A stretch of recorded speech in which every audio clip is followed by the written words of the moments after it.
right, welcome to the Bryce Eddy Show. So today my guest is my good buddy for a news episode. I've got Siaka Massaquoi. What's your name? Siaka Massaquoi is here with me. My buddy. Hey, you're. I was watching a little video today, and your name came up in Charlie Kirk's mouth while I was on. Oh yeah. Some. All these kids, man. They go up there to the microphone. Well, okay, some of them are humble and are maybe angry and have a point and all that stuff, but we'll do the back and forth kind of a thing. But there is more than a majority of people that come up to that mic that have the absolute crazy arrogance of youth. Yeah. And a lot of it, you can tell that their parents, just never really set them straight on anything. Probably didn't discipline much in the household. There's just this vibe. And then some of them are completely angry at their parents, angry with Christians. They feel oppressed as they're, at these wealthy schools. I mean, it's really mind-boggling. But one gal said that the J6ers, all of them, and the pardoning and all that, and Charlie's point was, it was a repudiation to the justice system that he did a blanket pardon, even the ones that fought cops and punched them and hit them with flagpoles, and I think the number is something like 11 of those guys were the egregious actors in that whole entire thing, right? So it's a handful of people that. Of the 1,500 that they went out and charged. Correct. And then out of a lot of the J6ers, look, we know that there were informants in the crowd. We know that there were agents in the crowd. We know that there were agitators. Some of them paid. There's a lot of evidence for all that. So basically, we know the story wasn't the story. But Charlie brought your name up and said, well, okay, not all of them did that. What about Siaka Massaquoi, who, stepped 3 foot in, and, so he invoked your name, and she's like, straight to jail. Yeah. I saw, it's funny. I actually wrote on, because I saw that video and on his page, on his YouTube, and I wrote on it. And I'm like, well, I was like, too bad it's not happening. And I live in your state now. So there you go. Because it was in Tennessee. But anyway, they're lunatics, and again, right now, and there's a news story that's bubbled up today that more than in a couple of cases, I think with respect to Elon or Trump, I might have it wrong, but one was almost 50%, one was over 50% of leftists that are asked whether assassination of Donald Trump or Elon Musk should be on the table. And that's not a small minority of freaks out there that are suggesting that that's what we want to do to political enemies, is assassinate them. Now, I don't know about you, but it doesn't surprise me, because these folks have been pushing violence. They've been suggesting violence for years. Words were violence, so they've lost all touch, and believe that, if you push back against the narrative, which Destiny told me today that, on his Twitter feed, that, bureaucracies are really, really good. And the bureaucracy is what, well, he's paid for by China. So, Yeah, I mean, and he's a complete cuck and off of his rocker, and let his then wife mess around with other dudes in front of him, and apparently he is deviant himself. Oh yeah. So anyway, this is just a trippy group of human beings that we are fighting against right now, and it is it's wild to watch the lengths that they are starting to go. Well, I think we've talked about this multiple times over the years now. They're in a death cult. I mean, they will scream to the top of their lungs to kill babies. They'll scream to the top of their lungs to do Nazi scientist experiments on children, chopping off breasts and genital parts. Yep. And the other side is that I was watching this video. It was a random video came on my feed, and they talked about how like the right can model the left better than the left can model the right. And one of the main reasons is because the right thinks that the left is just misinformed, where the left thinks the right is just evil, right? They're just bad people. And so when that lady, yeah, right. And so when that young woman's talking to Charlie, one thing I noticed is that they don't listen. Right. They don't listen to respond. They're standing there nodding and waiting their turn. Because even when Charlie said, have you ever heard like the fruit of if the tree's rotten, so is the fruit? And she's like, what are you referring to? And I'm like, if you listen to what he said, that's his reference. That is the reference. And she's like, I don't know what's your connotation. It's like, you could tell it's like she's not trying to actually listen to comprehend. And that's what happens there, because they have their mantra. Even watching them do this, recent protest they've done, every single one of the speakers, every single one of the people in the group, they have to come up with some type of chant. Repeat my words. Repeat. It's every single time. There's never, they never just kind of speak and leave. It's a religious incantation for them. Yeah. Oh yeah. Oh yeah. Yeah, no, they're it's a bizarro world to witness and to watch. I mean, you were talking about this, and I think we need to highlight this, but you've got a couple of family members on the left and they're left wing from different perspectives. Right. The common thing, and I think this is important for people to understand, is all of us generally have the same ability to diagnose problems, or I should say we diagnose the problems about the same, the left and the right generally, right? Yeah. And like homelessness is wrong. It's a problem. Homelessness, or let's say, mistreatment of people in a general sense, or, mistreatment of people in history, or, whatever it might be. Or even like there's a wealth gap, which, you could say there is a wealth gap. Let's see, how do we fix that? Yeah, correct. So now they all have one common denominator, and I think most of us on the right or conservative have one common denominator.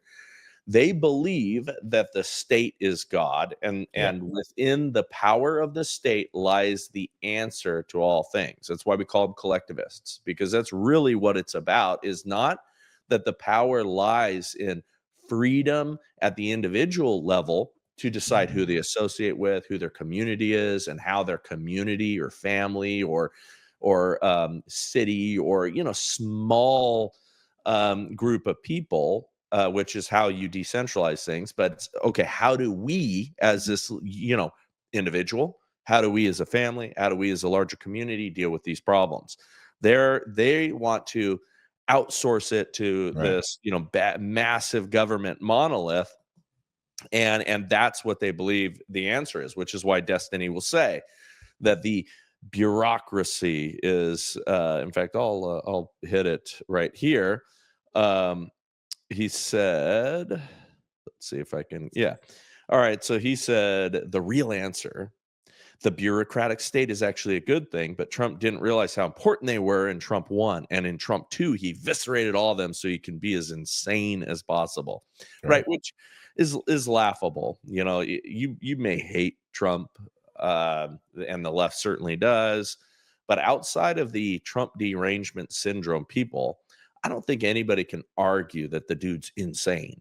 All right, solutions. You don't like tariffs. You think that we, the United States, should support the world and all of their irresponsibility. You think that unfair trade deals are okay, whatever. But you cannot say that it is insane. And that's what these folks are doing. And of course, I replied, a bloated bureaucratic state is actually not a good thing. And so, the DMV. Yeah. But I think my point, and this is what I want the listeners to really realize, is that it is just a difference of who should be in charge of our lives. We believe in individual responsibility. We believe that we are the ones that should bear the responsibility for ourselves, and they believe that it's given to someone else. Right. And I was actually thinking about this the other day. One of the reasons why it can be so difficult to have a productive conversation with people, a lot of people on the left, is because for, I would say, since the late 50s, the left has embraced, and we've seen this with the JFK release files and the communists infiltrating the unions and, you know, the black movement there at the time. The left has shifted from being kind of your old school, you say your Democrats with your donkey Democrats from the 40s and 50s to being communists. I mean, communist, socialist is just what is a block away from communism, basically. So Yeah. when I've you're heard talking, it and I like it. One is suicide, the other is murder. yeah, that's pretty good. Death But by suicide, death by murder. so when you're talking and you're coming from a federalist point of view, they're coming from a collective. You said collectivist is probably a nice way of putting it, but of a socialist communist point of view, you're going to clash on how to solve the solution, because in their mind's eye, it's a socialist communist solution for everything that you're going to do. So that's why it's really hard to have these conversations. I remember I even had a debate with a socialist, and I got him to agree on the abortion stuff, you know, with my point of view. I go, well, I'm just saying, yeah, I go, you're right. Leave government out of it. Stop funding as well. Put it on the open market and you'll see it not work. And he was like, well, okay, I can agree with that. Like, it's because he didn't understand that, like, if you put it all on the free market, majority of their ideas won't work. So we're hitting a wall because we're hitting against people like who literally live in a mindset of socialism / communism. It's going to be even harder to relate to or to try to find common solutions, because I don't agree with socialism and communism. I agree with some form of socialism like we have here with the social credit, or the credit score, our social safety nets, but those are supposed to be something you bounce on and jump off, not stay on and lay in a hammock. But communism, I don't believe in it at all. So as we talked about the different types of leftists, the ones that are further down the line into socialism, like your Destiny, I will never agree with anything that his conclusions, because all of them are leading to the nanny state, and just can't have that.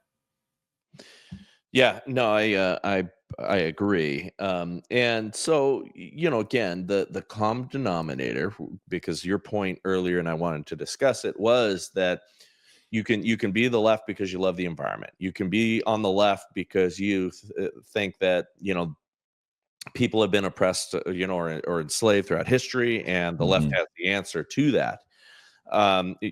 We just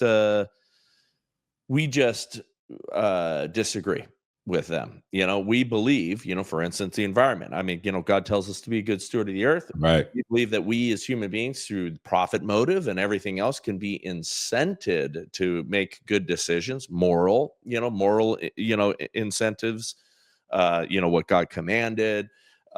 We also, understand from the environmental standpoint that everything appears to be that, we're not as significant as we think in terms of the environment. We are a part of it. Much of what ails us in the environment are natural cyclical things throughout history that we don't totally understand. Much of it, I believe, comes from the sun's activity. And we also know and understand, just based on what we've seen, that it is a huge money-making grift, right, for all of these all of these folks that are getting rich, enriching themselves by being part of these activist organizations. And they're telling all of these people that life is going to end in 10 years, 12 years, next week, whatever. And they're always wrong. Al Gore. We're supposed to be underwater already. Yeah, that's right. 2012, I think it was. It's something that just hit me right now as we're talking, which I find very, I don't know the proper phrasing for this, but we talked about the different grouping of leftists, right? The environmentalists, like the ones who are like, oh, the brown and black people, that's why we're doing it. The ones for abortion rights. So they collect on selfish individual ideas, and then we move on more general, I would say, cures for society. So like we're individuals that want to see a broad cure. They're collectivists that are only focused on their own idea or their own like kind of point of view in order to move it. I find it very funny. Like, what is their motivation? Like, my motivation is like, if you lower taxes, more people will be able to decide for themselves in their life. That'll help Yeah. get more people out of poverty. For them, it goes, we need more taxes for maybe my thing over here. We need more taxes. And somebody's like, I need more taxes for my thing over here. Not more taxes help the most people, right? Like that's what it's really kind of funny how that works, where mentally we're going in this wanting our own, kind of our own identity to be able to flourish on our own by getting the government off our backs and coming in and saying that will help the most I people in the believe, long run. yeah, I believe that the individuals are going to, really do better with more of their money than the government is going to do with more of the individual. Yeah. I know that I'm going to make better decisions with my money than the government at all levels is going to make with my money. So I Right. want them to have as least of it as humanly possible and what is reasonable. At the same time, yes, we need to build roads and infrastructure and all those sort of things, and we can do that responsibly. But we don't need to have 50% of our income tax. We don't need to have been lied throughout history in order to pass taxes that were all temporary and all those Right. sort of Right. things. And it's again, it's wild because there are two classes of people, and I do define the folks that just are the statists, and many of them are accumulating power to themselves Mhm. through government action, and they want to do that to us, without without us really benefiting. Okay, Right. they want to grab and accumulate power using the state, using the government gun. And then they are going to tell all of the people who aren't that bright and maybe have been propagandized, or think that the power and the largesse that comes from government is good for them, but they're just telling them a lie. They're Yeah. just they're just abusing them. Those are the useful idiots types. Well, one point you were just making about, like, for example, the environment, right? And something that hit me with the kind of cultural framing of what conservatives and who conservatives are, even when I was growing up and being like, oh, they're the bad guys. Then now that I'm a conservative, I'm going around and I have I live in Tennessee, have a nice home by God, thank God for that. And I look around and it's everything's so super green. And I thought to myself, I'm like, wait a second, like conservatives and environmentalists actually could get along if you understand that. Like, as a conservative, I have a kid here, he plays out in the front backyard all the time, my dogs are running around. I don't want the planet to be crappy either, right? Like, I want to make sure that we conserve the green as much as we can in our country, so that we can go out to parks, we can go kayaking, we can go mountain climbing and enjoy this beautiful nature. Yeah. But in some way, they have framed it that we are just completely against saving the planet or saving, nature as much as possible. And we've seen this huge divide. I'm like sitting here living this life going, no, I actually want it to be good. I want technology that comes up to make it easier to keep that system in place, that to keep the area beautiful. And somebody can invent and comes up with a great idea how they frame their idea of progressivism to be progressive to doing it better, then of course I want that. Like, why would I not want that? Like, it's insane to think that conservatives are, oh no, you only want barefoot and pregnant. No, I want the idea of, does it make the human's job easier to sustain the beauty of what we have on this planet, and how can we maybe even increase that beauty, right? But not at the cost of human lives. Like that's something I will never espouse to or be okay with.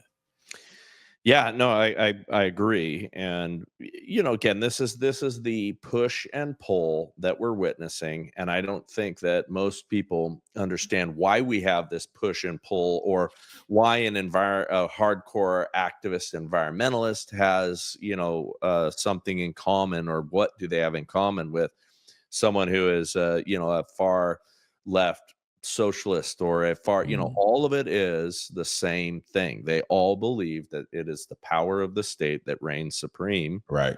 And that's what we need to bow to.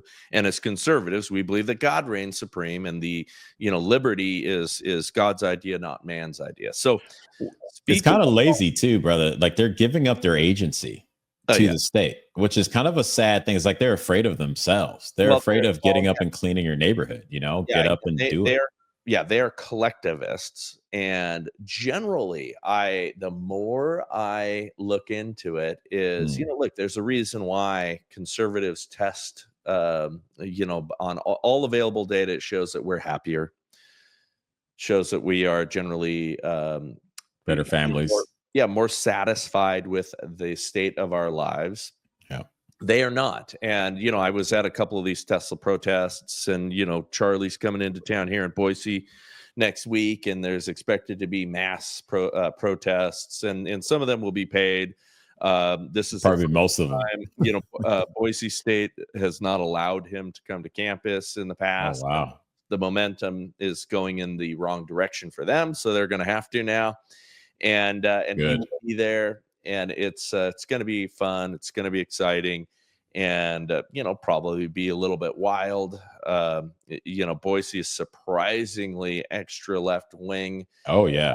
The downtown area, which is beautiful. We have a beautiful little downtown. For Is now. is well, I think it will stay that way because they are very, very much contained, and they're Mhm. over. There is a massive, massive majority of conservatives here in this state, and we keep them in a little pocket around the university and the coffee shops because they Yeah. I saw a lot of pride flags when I was there last yeah. time at the shopping area. I was like, "Oh, Yeah, no. but look, No." we need them because they make great coffee, and I will say that. Also, the best coffee shop here in town is conservative. Generally, they make better coffee than we do. So we do need the left. There is a place for those folks. There is a place for blue hair and piercings. Uh, the thing I want to move to though is uh, tariffs, right? Yeah. So just to set the stage, throughout the history of the United States, we've done consistently bad deals, and you can go back decades and listen to Trump talk about this when he was on Oprah or other things. Of Mhm. course, at the time, the Oprah and everybody else agreed with him when he said that, hey, we made bad deals, and we have been taken advantage of.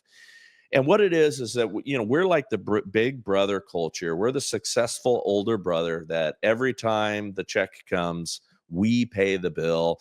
And maybe you got one of your well-meaning siblings or somebody there Europe. able to kick in $20 or whatever.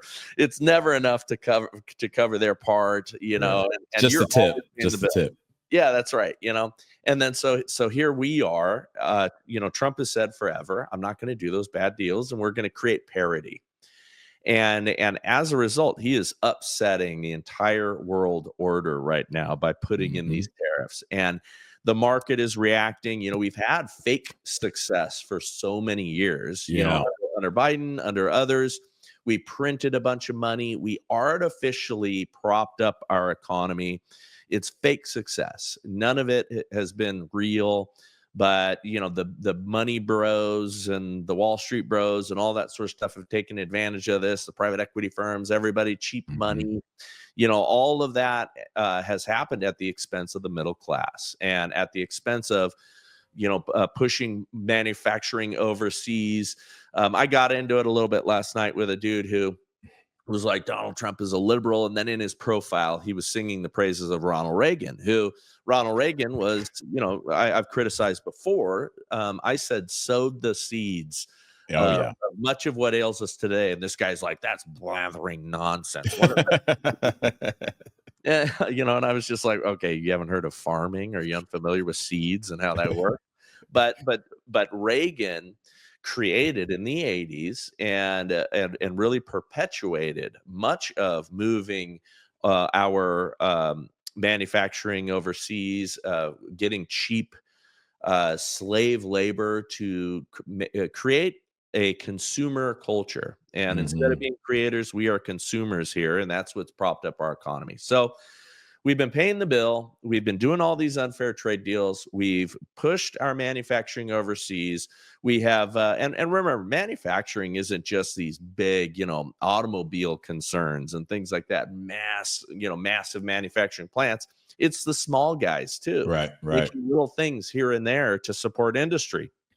And many of those are mid-sized, middle-class businesses and things like that. Well, all of that has gone away, and we have all of these trade deficits, and we have all of these penalties that our goods face, being put out abroad, and we're taken advantage of. So now we use the big brother culture.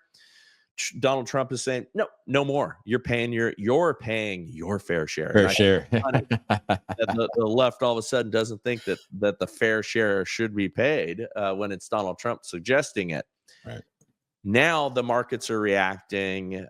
We were supposed to have, oh my God, it's going to tank the economy. It's going to destroy everything. Well, no, the market now adjusts and understands. And look, you didn't lose money if you don't sell and cash out your retirement all of a sudden. Right. And if you look at what's happened over the last 20 years, you watch the market, things will grow again.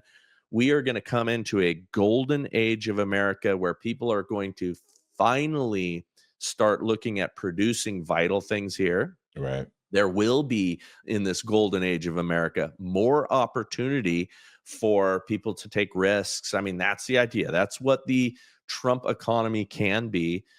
Don't lose heart. Don't be faint.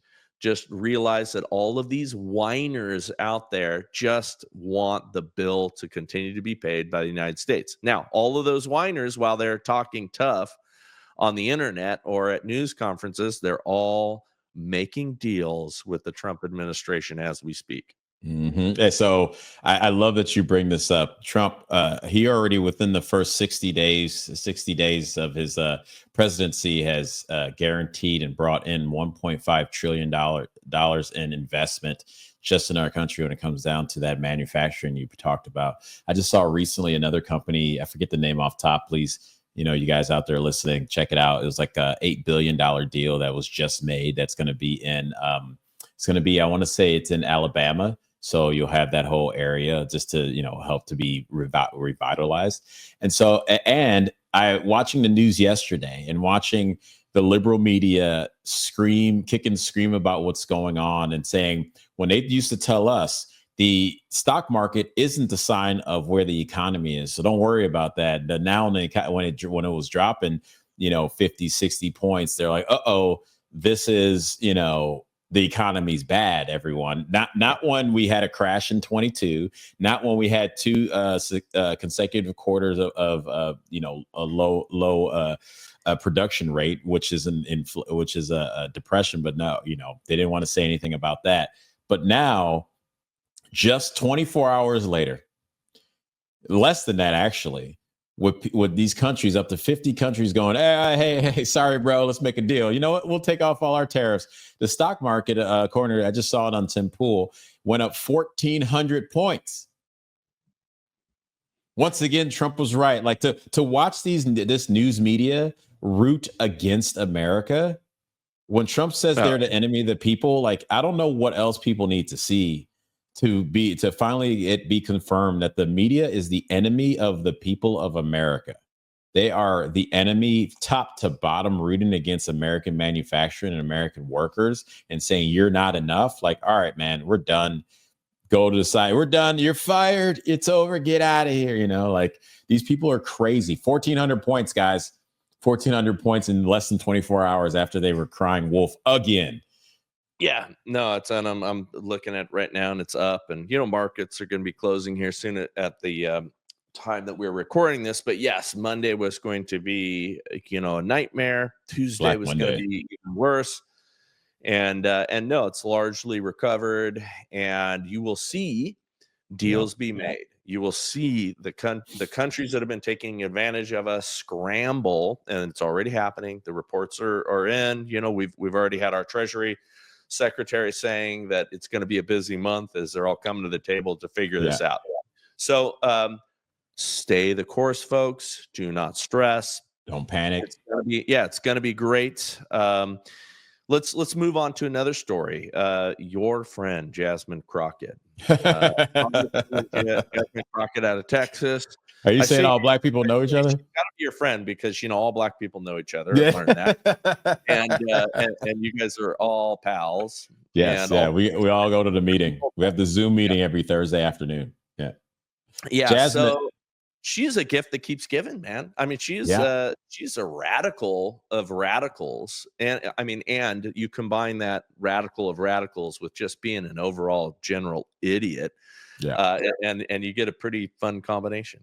So our girl Jasmine, after cracking jokes on the disabled, which I thought was off the table from what they had been telling us for the longest time, we're not allowed to do that except for when they do. They call them Hot Wheels. Hey, you know what? To be honest with you, I thought that was kind of funny. That was kind of like I don't know if anyone's seen the first X-Men movie, and Hugh Jackman's character's in the room, and they're like, "I'm Cyclops, I'm Storm," and he goes, "Cyclops, Storm." He goes, "What are you, wheels?" Like that. That was funny. Anyway, that's another joke. But she goes on. You should be able to, listen, you should be able to make fun of and poke fun of anyone and everyone for all kinds of characteristics. And we used to understand that in our culture, and we weren't super touchy. So I'm not bothered that she called him Hot Wheels. And by the way, for those who don't know, Greg Abbott, who is in a wheelchair, Jasmine Crockett called him Hot Wheels. It's generally amusing. We don't really care that much on the right. I've noticed we call them out because they would go ape on us for saying something similar.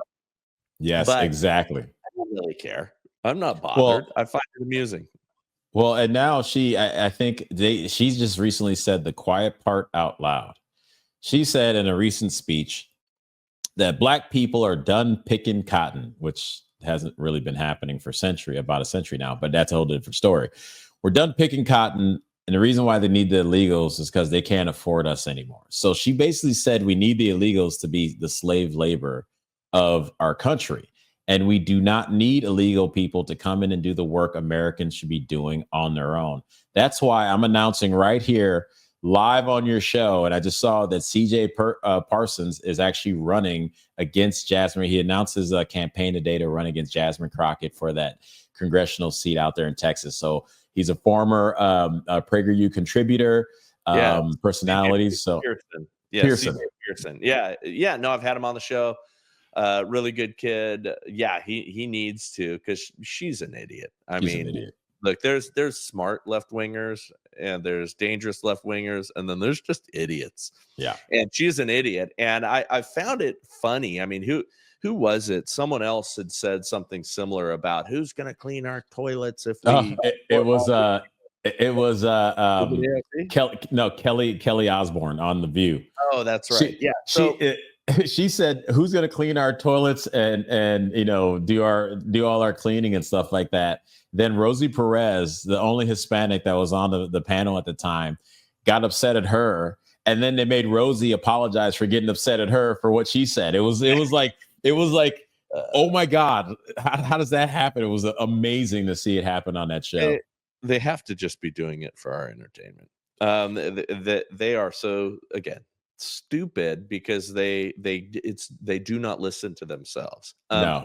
Now listen, the truth is, and I've got amazing clients that are in the agriculture business, and there has been created a whole economy of transitory temporary workers and things like that. And I think that there absolutely needs to be a legal way for us to do these things that is known and kosher, and you have to understand that people coming from south of our border and all that stuff to take these jobs, it's because they need that money, right? And they are coming here for opportunity.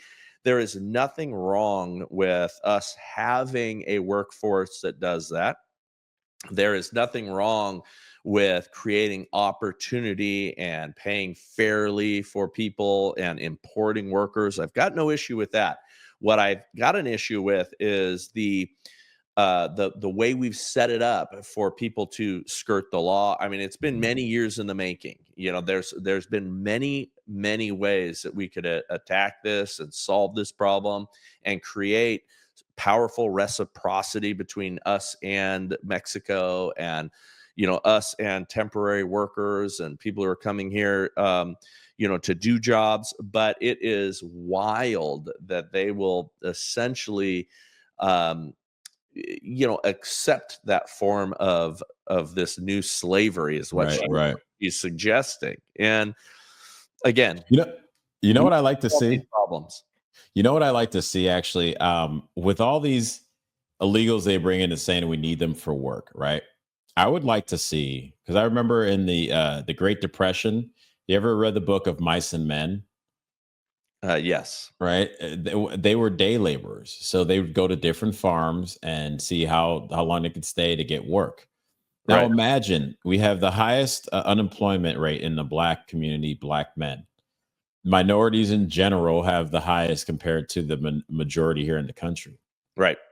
Let's imagine we remove the illegals and you have that 6.4% of Black men that are unemployed. Let's imagine that we have, as Joe was flying people all around the country, what if our government did that for people here? That if you live in Alabama or you live in Chicago and you can't get a job, we fly you to California and now you're working for one of those farms out there. Imagine that. I wonder what our unemployment rate would be if we did the exact same thing that our last government and governments have been doing for decades now with illegals to our own citizens who are out of work. Yeah. Imagine what would happen. Well, I think the issue is not a lack of work, as you know. Yeah. The issue is cultural. The issue is whether people want to work or not. The issue is whether there is other illegal ways for them to make money that are more appealing. The system is broken, and and cultures are broken. Yeah. And once we straighten that stuff out, if we clean this up, if we quit the magnetic pull of the benefits that we're paying to illegal workers, if we pull back on the benefits that we pay, or not pass laws so that they can vote in our elections, all that sort of stuff you can clean up. And again, this is a perfect example. We recognize there's a problem, right? Okay, what is the solution? The solution is not more corruption. The solution isn't to, keep people in slavery. The solution is how to create a vibrant, booming economy that allows for the employment of people and allows for us to properly import workers and day laborers and things like that when we need them. And how do we properly pay for them and properly do it in a way that, that blesses people that want to work. Well, you can incentivize these companies to get an actual extra tax write-off by getting an out-of-state worker. Yeah. So if you have people, we were in California where it was 40% of the homeless were in California. A lot of those homeless are men of working age. Right. Imagine with that $24 billion that they stole, they were using that to bust these homeless men to different farms. And you had to have to be on good standing. As soon as you have an issue, you're kicked out, you're gone back, like you lose your opportunity. But imagine, and we had the most veterans there too. It's like, yeah, the culture, I think the culture not wanting to do the job is what we've been sold, because individuals that have to get up and pay, if they didn't have that social safety, I would say, trap now that it's become, you will work. I saw a video of a Black dude thanking President Trump from top to bottom because he was walking down the street. He walked by a construction site where he didn't see anyone working, went in there and asked for a job and got hired on the spot, worked that day, and he was coming back from his work. So again, imagine if we incentivize getting all these homeless people, all these homeless vets, we put them in positions where they can be useful. That's where our money needs to go. We don't need to send a couple more $100 million down to Venezuela or Argentina or any of these places, or, Guatemala, because we're actually subsidizing them to send people up. No, We can send it to Texas, to California, if they really want to balance their budget. Send money to California and go, oh, you need to make sure you hit these numbers of your homeless getting back to work on our farms. Because whether you want to do it or not, that's not the question. The question is these jobs are available and you will not, you can sign up for this benefit of becoming, a farm worker or becoming, work in the factories they have in California or even in Ohio when we saw what they did there and they brought all those Haitians. No, you put them in the areas that are needing of workers because we have the people living on our streets today. We have them. Right. It can easily be done. They talk down to us when they say, you don't want to do that job. Look, to make it as an actor, at one point in time, I'm working 3 different jobs, 2 restaurant gigs, bar gigs, and working at a doggy daycare where I was sweeping and cleaning up other people's dogs' poop and pee. Trust me, if I could do that, you can go work in some place, make enough money, do what the illegals have been doing, sending money back to your family so that then that next generation may not have to do it. But there's always going to be poor in a country. There's always going to be less than in a country. And so we'll always have a workforce that it can be a stepping stone, much like these minimum wage jobs are set up to be. That's right. Yeah, no, and people don't realize some of those jobs that are very low paying are something you move through. Right. Yes. It's not supposed to be a permanent destination. The left wants to make it a permanent destination by suggesting that every single job needs to be a living wage. Yeah. And of course, that's a fluctuating, mysterious target because what is a living wage? What is the absolute necessities? What are human rights? They'll include all kinds of that. The truth is, you eat so that you do not starve. And by the way, there's a biblical principle there because there's a lot of people who refuse that and just want to live off of the largesse of us taxpayers that get our money stolen from us and given to you because you won't work. But if you don't work, you don't eat. And again, that we're not talking about the people who have mental deficiencies or have or need help for whatever reason that is physical ailments. Yeah, I mean there are people that cannot, but we're talking about largely able-bodied. Which, by the way, back in the early founding of our country, charity stepped in there, but also there was a lot of people who we're dragging a gimpy leg through a fields and doing what they needed to do. And here, you have a little slightly hurt back or shoulder or something, and you're going to be laid up for the rest of your life. And that's can I ask you a question? And maybe we don't have to get all into it this time, but we can bring it back next time.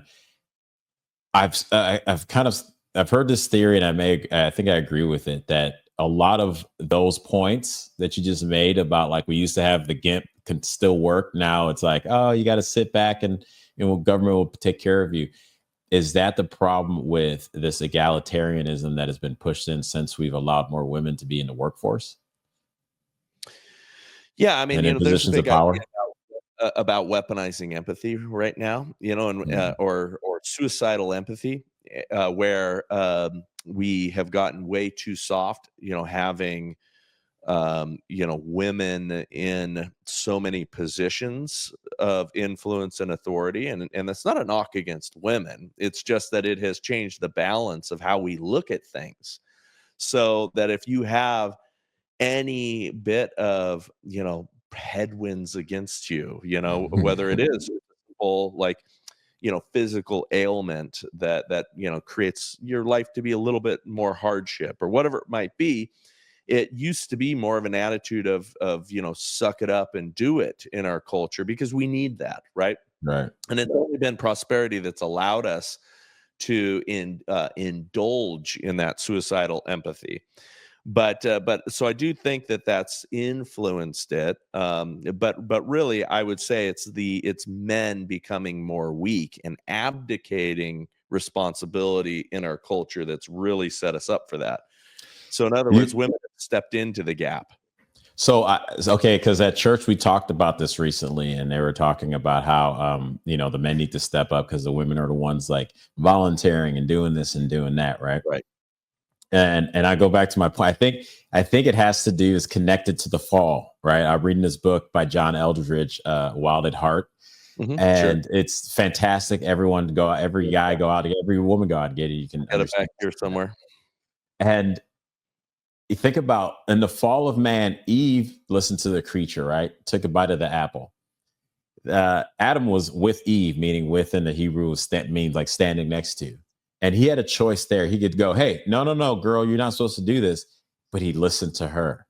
And I think that advocating that men getting softer is because we've been listening to women who have been rising. Your Oprahs from back in the day, your Sally Jesse Raphael, the school system being predominantly female. So as we've listened to women, because ultimately that's next to God, and we many times supplant God like the did in the fall for a woman for God and women for God. We've done that. As the further we're getting away from God in this culture, the more we go towards the thing, our main thing that always gets us from throughout the history of man. Wars have literally been started over women. And the fact that we've done that has kind of pushed in our nature the ability, the want to, well, maybe I shouldn't be so aggressive. Let me back up so that she or they as a female group will like me. Abdicating our responsibility is it's a male struggle. It's something that we as men will do, whereas women usurping us in some of those areas of authority is something that they tend to do, and it disrupts and has obviously hurt our culture. But it's one of those things that in hard times it corrects, and we might be coming into those times. I want to shift gears, man, and talk about this Austin Metcalf thing. Oh, man. For those who are unaware, so, kid, by all accounts, a bit of a bully, two brothers, bullied a black kid who is being positioned as being this super the new George Floyd. Yeah, great, great kid, saint. Now, meanwhile, there's a bunch of photos of him, posing, looking like a thug, and posing with guns, and all that stuff. So, we will probably not know the extent of either side of this clearly. But what we do know is, all right, he was told to move off the seat. They grabbed his backpack or whatever, and he ended up stabbing the other guy in the heart. We don't know to the level of what who was the aggressor, and maybe you've got more information. But there's a lot of BS that's coming out about the whole thing. But everybody, as if he's the new George Floyd, or the new hero on the for the left, this kid Austin Metcalf has raised a couple $100,000 after murdering this other kid, which is not people are trying to position it as, well, it's just like Kyle Rittenhouse, he was just defending himself. Most people within earshot of this program have had bullies that they've had to interact with in their life. The appropriate response to a bully is to, maybe punch him in the nose. I'm all for some proportional violence. I'm all for standing up for yourself. I'm way against bullies. It doesn't matter what color they are, but to stab them in the heart and kill them, we should not be making a hero out of this kid, whether he's white, black, brown, doesn't matter. Well, so I've been watching this case somewhat closely for the last week now. And from a lot of the accounts I saw and I've read about, it was, and the left used this, right? Like, why was Kyle there? That's the question. Right. Why was Carmelo Anthony underneath the wrong seating area? And people say, well, it started raining. Okay, it started raining. He was from another school coming over, sitting there, and from the brother's account, from people around there, he said they turned around and said, "Who are?" Like, he was talking to them in a certain way, and they turned around and say, "Who are you? Like, what are you doing here? Like, get out of here!" And he goes, "Make me." Right? That's the account from the brother, and that's when his older brother grabbed his bag, and pushed the kid. Now, I remember in high school especially, you got young men who are very high testosterone. When you cross the line, when you go into the other side's tent area or whatever it is, you can get physical. Now, to your point of bully. I don't think this is a bully thing. I think this is a two young men at the very least. I would be okay. He shoved you. The response isn't to stab him, and that to me Right. goes to the culture of that is going on in the Black community, led by the leftists and the Democrats, which is the death cult. Like, you're gonna disrespect me, you die. Like, that's it. There is no in between. There is no, hey man, let's work it out. I'm gonna show you I'm a man by beating you down.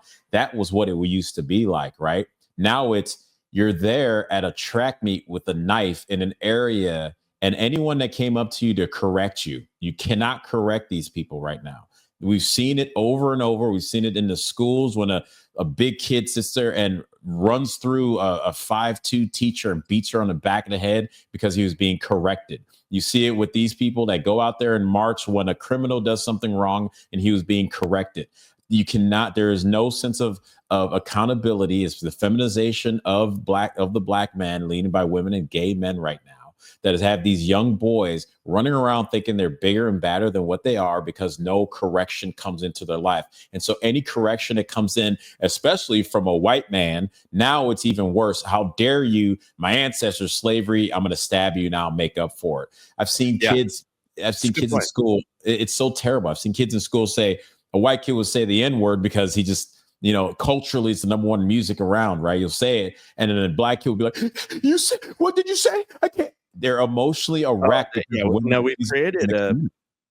created a cultural phenomenon with that if somebody shouts out the N-word, then there is no response that's inappropriate from a Black person, and that means beating them down, whatever, somebody does that, and there's countless videos where we witness that happen time and time again. It means that you've got to see red and down or kill the other person. And I like the way you position that, because that is true. We've seen that with a lot of the police interactions. It has created this environment where if you are being told by someone of authority, no, come here, you must comply, you need to do this, you need to do that. Within the Black culture now, it's the reaction against that. How dare you? You can't tell me anything. I think you're right. That comes from absent fathers, being raised by mothers, no impulse control. Matt Walsh, and to be fair, Matt Walsh dropped a huge tech, but to be fair, like, his dad was in his life, but this is an overall cultural problem in the Black community. It's been led by women for too long, and I've watched it. I've lived it myself. Where it's like, I've been arrested. We've talked about this before, and before even the January 6th stuff. And it's like, I go, well, that's the police officer. I'm supposed to respect him. But I watched it over and over of how dare you? And at this point, he was in a place that it was someone else's place, like it or not. If the guy goes, you got to get out of here, and you go, well, make me, it's like, it's just, there's no sense of respect. But if that white kid was in his neighborhood or in his side, white boy better get out of here or you're going to get stomped out. Because I've heard and seen that too myself. So there's no sense of, you cannot tell anyone anything. I mean, heck, they called Obama that Jesse Jackson was like, listen to that N-word, try to tell us how to do, because Barack was like, men need to stay with their family. And that was Barack Obama. Yeah. Well, like, I'm glad you're calling this one out correctly. And I'm glad you have the information, man. Because it is sad. It just continues to perpetuate, more and more strife and division between Black and white culture, which does not need to be there. And and continues to, further destabilize us, which again, I think all of these things get ginned up for that reason. I think it is bubbled up, and it is the flames are fanned by outside agitators and forces to keep us divided. Well, let me give you an example. I'll give you a quick example. I grew up in Evanston, Illinois, an area where it's like 46-46. Everyone between my best friend group was like 2 Black dudes, 2 white guys. Like that was our group. The messaging that they've been sending our culture so far about like this idea that white people are just being around you can be a threat to you has perpetuated so far that the high school that I went to, Evanston Township High School, like 3 years ago, introduced segregated classrooms. They didn't call it segregated classrooms because by the Department of Education standards, you can't segregate, but they offer a class that Black people can go to so they feel more comfortable. They called it safe spaces. So what happens then? Then now, without having to force people with the signs that said colored only, now you say for Blacks, and the white person goes, well, that's for Black people because historically I don't need that. And then the Black goes, well, because they've been telling me I feel like in danger all the time, maybe there's a safe space for me. So they have come back. The devil is so crafty, Bryce. He's so crafty, and he's brought back segregation to our country, in our colleges and our schools, so much so a kid can go to a track meet, and instead of just getting to a shoving match and maybe throwing some hands like we used to, he stabs a kid in the heart because he felt disrespected. Come on, man. And now that 17-year-old is another damn statistic of the 50% of Black men that do murders in our country. But we don't want to talk about that. Now I'm an Uncle Tom because I brought that up. I'm all this and against my race because that kid just became a statistic. Same, man. The shit pisses me off, man. Brother. I'm sorry. No, you're a truth teller, bro, and I appreciate you. And I'm glad you're calling it out. I'm glad you knew the details of that story. Heartbreaking, sad, and disturbing that we're not talking honestly about it. Right. Everywhere like you are. We try, man. And this is sad, and everyone should pray who's listening. Pray for both. Because that kid the 17-year-old was gone. His brother will never have him. The dad will never have him again, his mother. But that other 17-year-old now is going to go to federal prison. And we should not want that for any child. That's right. His family is broken for a dumb move of this arrogant, you can't even take any correction. Everyone owes you already. Like, we got to stop this, y'all. This has got to stop because everyone loses. Amen. Well, I think you're absolutely right, brother. And God bless you for being willing to speak the truth on these things. Well, hey, how can we follow you? How can we find you? And keep up with all the great Siaka Massaquoi news. Thank you. Well, you can follow me on _Siaka Massaquoi right there on X. On Instagram, follow me at Siaka_Massaquoi. You can go to my defendsiaka.com. Almost there to hit our goal to finish paying off the legal fees. I don't have the hat with me, which I should have, but I finally got my MAGA hat back from the FBI from January 6th. So that's cool. That's funny. They gave you a phone back too? They gave me all my stuff except for one computer and 2 walkie-talkies. So I got to still figure out what the heck's going on with that. But follow me on there, guys. And Bryce, I always appreciate you giving me a chance to come on this show. Thank you, sir. Love you, brother. It's always love you too. A pleasure to have you. Appreciate you. And to God be the glory. We are out. Hey, thank you for watching or listening to this show. If you are someone who listens to us on the podcast apps, please go to our Rumble channel. Even if you're not going to watch us there, we'd appreciate you hitting subscribe. We want to boost those numbers up and make sure that channel continues to grow. But again, thank you so much for listening to us.